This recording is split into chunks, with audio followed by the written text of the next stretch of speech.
Thank you very much for coming today. I am Bobby Cagle, the Commissioner of the Georgia Department of Early Care and Learning, also known as Right from the Start. As an agency, we are committed to nurturing Georgia's youngest learners. Keeping them safe and healthy is at the very basis of what we do. We're here today to talk about our top priority, which is the health and safety of Georgia's children in child care facilities, particularly as it relates to transportation while in the care of Georgia child care providers. This is of vital importance to the health and safety of our children, and I appreciate the interest and the attention that you will bring to this matter. With me today to stand with DECAL in support of what we're about to do are two important guests with very special areas of expertise who support us. Dr. Patrick O'Neill, to my left, is the Director of Health Protection with the Georgia Department of Public Health. Mr. Howes King, to his left, is a child care facility owner. He owns multiple facilities and is the president of the Georgia Child Care Association, which represents a large number of child care providers throughout the state of Georgia. To respect your time, what we're going to do is only two of us will speak today. Dr. O'Neill is now going to come and talk to you about the issue of transportation of children and the dangers of heat exposure to children from a public health perspective. Thank you, Dr.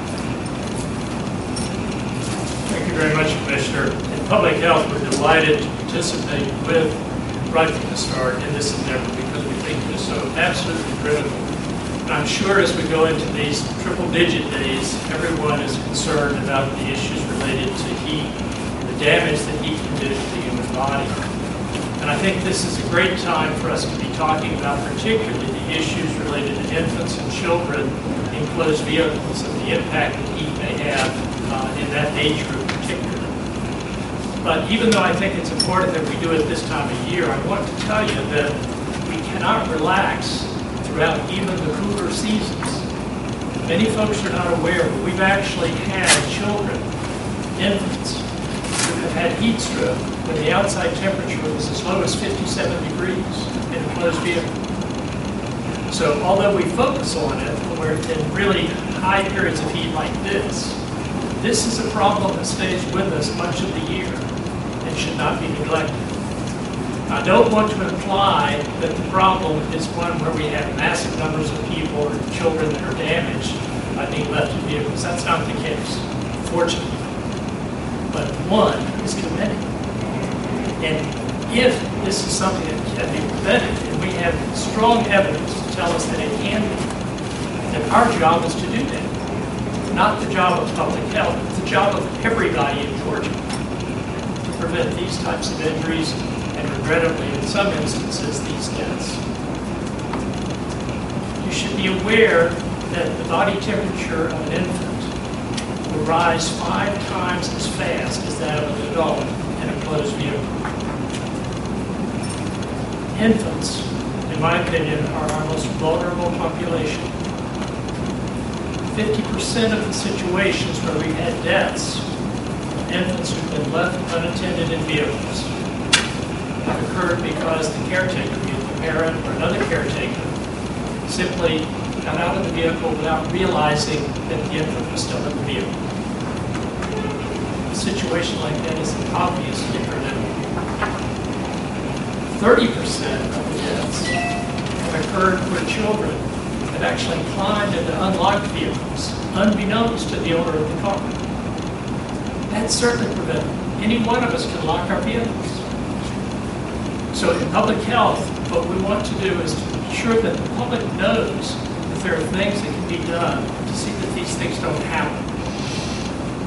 In the event, however, that you do find an infant or a child who is suffering from the beginning signs of a heat stroke, there are definitely things that can be done that everyone should be aware of. First of all, how would you know that you're coming across a child who's about to have a heat stroke? Pretty obvious. The skin looks very red. You touch it, it feels quite hot to the touch. You don't necessarily have to have a thermometer. It feels hot to the touch. In early stages, the skin is moist. In later stages, it's bone dry. The pulse of a child will be very, very rapid in the early stages. In later stages, it's very, very slow. The child may show signs of being confused. Well, in infancy, what's confusion? It just is acting funny. And ultimately, there may be seizures. If any of those signs are developed, obviously you want to call for help, professional help. But what you or anyone can do is to apply cool water to that child. Not an ice bath, cool water. Voluminous amounts of cool water to cool the child down, cool the body temperature down. Those are the things that we do to treat this and try to prevent it from having terrible effects that may be leading even up to death. But we don't want to get there. We don't want this to happen in the first place. So let's think about how we can be sure that nobody leaves a child unattended in a vehicle. There's simple things that can be done.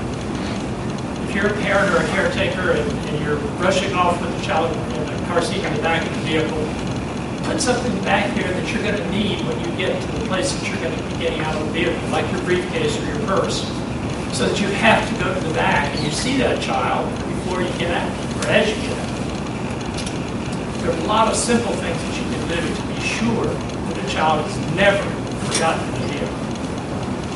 That's probably the single most important takeaway message from a public health perspective, and I would hope that each and every person would be aware of it. The problem, again, does not occur frequently. One occurrence is too many. Our job is to see that that doesn't happen again. We appreciate the chance to be with DECAL right from the start in this event today. We encourage everyone to do everything they can to share the message throughout Georgia so that we don't see these terrible tragedies in the future. Thanks very much. Thank you, Dr. O'Neill. I think that information provides a perfect frame regarding the gravity of the situation that we're talking about today. Let me tell you a little bit about who we are as an agency. Right from the start, it has multiple functions. We are one of 3 departments in the nation that focus solely on early childhood development. And as such, we do several things, including child care facility licensing. We monitor those facilities once they're licensed, and we also investigate when there are concerns regarding the health and safety of children in the facilities. We also run a nutrition program which serves many millions of meals every year to children who otherwise might be hungry. We also run quality improvement programs such as Quality Rated, our signature Georgia initiative to improve quality. And then we also operate the nationally renowned Georgia Pre-K program, which is recognized as one of the top 5 in the country with regard to quality. Through our Child Care Services Division, DECAL licenses and regularly inspects some 6,300 child care facilities across the state with a license capacity of about 375,000 children. From daycare homes serving 3 to 6 children to group daycare homes serving up to 18 children, and child care learning centers serving more than 19 children. We provide oversight to each of these type facilities and support to the families and children who use those services. Now, why are we here today? We have 12 core roles that we monitor that are closely related to health and safety, to death and serious injury. These are all very important, but at the top of the list, in my opinion, is the transportation of children. It's where we see the most serious consequences when there are lapses with regard to compliance with those regulations. This becomes even more important in Georgia during the summer months, as Dr. O'Neill alluded to, with forecasts this weekend calling for triple-digit highs from 102 to 106 degrees. Matter of fact, I was driving from Dunwoody to Atlanta yesterday afternoon, looked down, it was 103 degrees yesterday. Alarmingly, since this time last year, our department has investigated 21 incidences where children were inadvertently left unattended in child care vans or buses. These were children ages 3 to 8, which were left in these vehicles without anyone's knowledge for from 10 minutes to 5 hours. Over the past year, since joining DECAL, I have stressed that everything we do is predicated upon the health and safety of the children that we serve. We revised transportation rules in July of 2011, including checklists requiring the first and last name of every child on any vehicle that they're being transported in, initials and recorded times of each arrival and departure at every location, a physical inspection of the vehicle, including looking under seats, and then a second check by a person who is not involved in the transportation to assure that no children remain on those vehicles. We also brought in a national expert, a retired professor from Penn State University named Dr. Richard Feeney, who is widely recognized as the foremost expert in the country regarding these issues. He is currently conducting a study that will advise us on how to make further improvements. However, we cannot wait until September to take the action that we are announcing today. We also established webinars, so we have given great attention to the fact that people need to be educated about this. They need to know what these requirements are, and we have made every effort that we can, including pulling in every facility that had a violation over the last 2 years just recently. Apparently, this is not enough. Because the problems persist and close calls have happened, we want to let everyone know we will not tolerate this.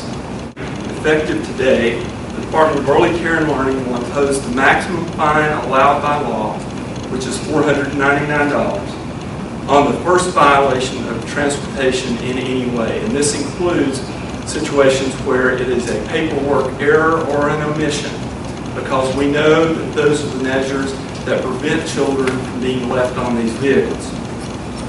For every day the facility remains non-compliant, there will be additional fines. These fines will increase with any additional future violation and may result in penalties, including closure of the facility on an emergency basis. In incidents where children are left on vans or buses, we intend to take a very hard line.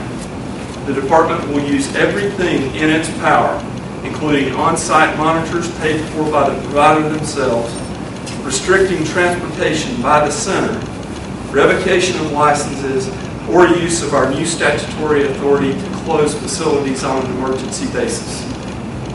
If these policies are followed, I want to stress this, if these policies are followed, these incidents will not occur. I want to also speak directly to the parents in the state of Georgia. I want to say that this is not a widespread problem, so you can be confident that we have a high-quality system in this state. Only a small percentage of the 6,300 providers have violations of this type at all. However, even one incident, as Dr. O'Neill said, is too many, where children are frightened, injured, or worse.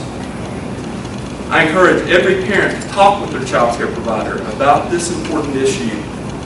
See what's being done to protect your child as they're being transported. We have a website, www.decal.ga.gov, and that is a ready repository of information to help parents when they need it. We also have a 800 number, 1-877-ALL-GA-KIDS, where parents can call and talk to someone 24 hours a day regarding the needs that they have or the concerns that they have. We also stand ready to assist parents when there are concerns within the facilities, and we need to know about those. My message to child care owners is very clear. You will be held accountable for the safe transportation of children, and I will use all tools at my disposal to accomplish this task. Your failure to meet these obligations can also result in criminal charges against you for failure to meet your obligations under law. My message to teachers, facilities, and facility staff: you make a tremendous difference in the lives of children that you work with. We have a great deal of respect for you and for what you do. But I want to remind you, you hold a sacred trust. You have the very life of the children in your care in your hands. Your failure to personally meet these standards is not acceptable, and again, could lead to criminal charges for violation of criminal statutes. In closing, our goal is simple. In order for our youngest learners to have the most valuable educational experience possible in these facilities, the safety of these children must be the top priority. This department, again, will not tolerate continuing violations of these rules that put children at risk. Now, we are going to begin a question and answer period. I want to tell you that we'll be glad to answer any questions and provide you any information that we can. One caveat is that open investigations and any kind of potential pending litigation are outside the bounds. It's illegal for me to talk about that, but we will respond to you in any other way. So if we could, any questions for any of the three of us? I know you can't talk about specific cases, but was there any particular case that led to this, that was maybe the spearhead of making changes here? We have had a recent incident that we're currently investigating. There are also, as I said, 21 previous instances. We have tried a very measured approach working with providers, and I think Mr. King can attest to that, but it is not working. 21 instances over a year is 21 opportunities for a child to die, and that will not continue. You mentioned you cannot wait till September. What would have September been? Thank you for that question. Dr. Feeney's report that he's been working on for over a year now is due in the September timeframe. That report will contain a list of recommendations from him after he's conducted a thorough review of the system to tell us what we need to do to improve. We know that it's going to contain some very valuable information, but I cannot wait. And the idea of the full fine, what would have happened? Did you already have a procedure? What would have been a first violation without the full, was it $499? $499 is the full fine allowable under law currently. The procedure that we have followed heretofore is a very developmental procedure with centers themselves. We try to provide them with technical assistance to remedy these situations. We establish plans of correction where they very clearly communicate to us how they are going to avoid these in the future. That's a great process, and we will continue to work with providers in that way. However, the evidence is clear. This is not sufficient. It's going to take more strict enforcement and more serious consequences to get people's attention. So the fine will be ahead of those remedies that you're talking about now. The fine will be ahead of those remedies. We're not limited to the fines given the circumstances. We will also consider emergency closure of facilities, but we will couple anything that we do if facilities are going to remain open with technical assistance that will allow providers to improve. There's an interest on the part of this department and on the part of the state of Georgia to support providers because they provide a service that is invaluable. Parents depend upon these facilities to take care of their children so they can work. It's an economic condition. And so we want to be able to support that, but there's a line beyond which we will not go. Looking at this summer, you're imposing a stricter fine, but looking ahead to following summers, does the law need to be changed? Because there are going to be people, I'm sure, who are going to hear $499 and think, with the safety of a child, that doesn't seem like much of a fine. Do we need stiffer penalties? Do you need greater consequences than we have now? We have begun internal discussions about that. We're also having discussions with others in the community regarding that. And there are a number of things we can do, including seeking legislation on this. We welcome partnering with anyone who has interest in this area, and we will be glad to announce when we complete the discussions on that. We just have not concluded this point. You mentioned more laws. Is this a law, or is this just a regulation at this point? Because you're not a criminal investigating unit.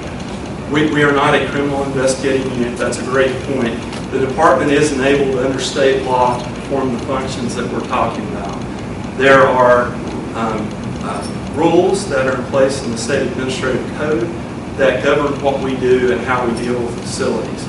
The measures that we're taking today are policy related. So we're exercising the discretion that we're allowed under law and rule to use more strict penalties and act more quickly.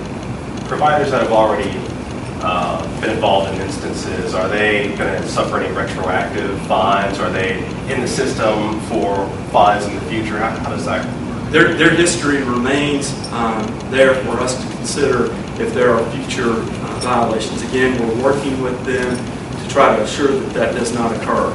In all fairness to providers, I am not going to make this retroactive, although their history has always considered if they have future violations. In fairness to them, I want to make sure that everybody is duly notified, and this is a part of that process. We're also sending communication out later today to all providers that will contain this very same information, and then we will follow that up with additional educational efforts as we move through time.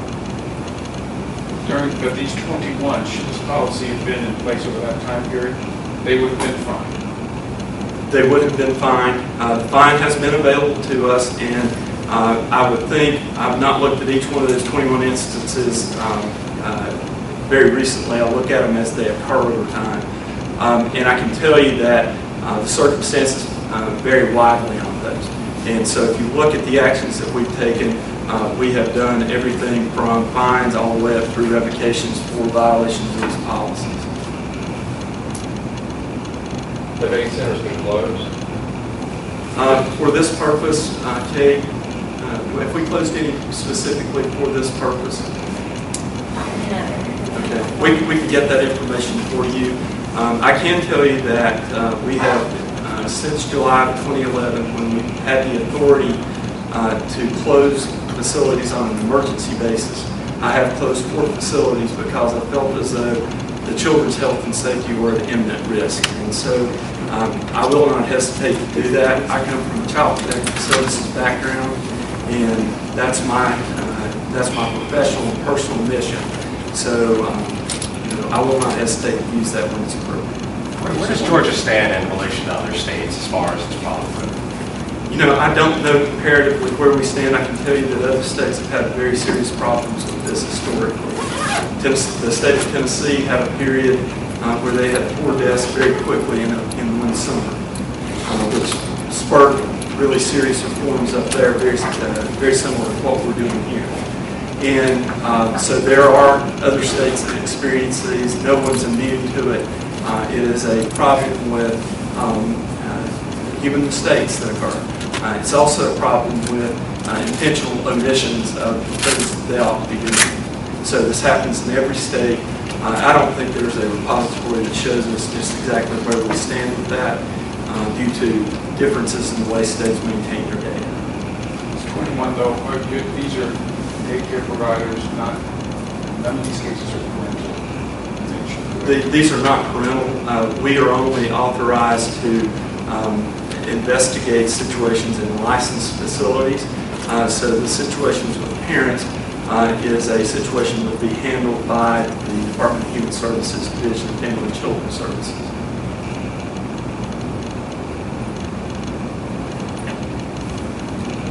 Thank you very much.